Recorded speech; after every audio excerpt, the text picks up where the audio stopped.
Hello everyone. The defense in the Senzomeyiwa murder trial has told the court that one of the places where one of the accused was assaulted has since been developed into a shopping complex and does not show on GPS. The AVL expert Michael Dupree has been cross-examined today on GPS data from the escort which was transporting the accused. Two of the 5 men accused of the footballer's 2014 murder claimed that they were severely assaulted and tortured to force them to sign confession statements.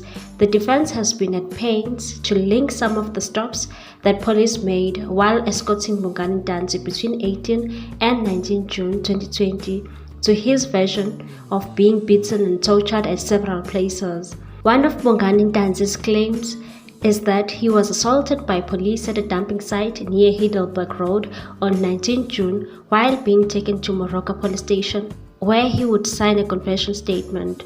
The GPS data represented in court on Friday showed that the police stopped in that area at the New Market Park Mall for over an hour, which is 3 kilometers away from a dumping site. Ngomezulu further argued that the mall was not there in 2020 and said where there are developments now, where there is Nando's, that place was vacant.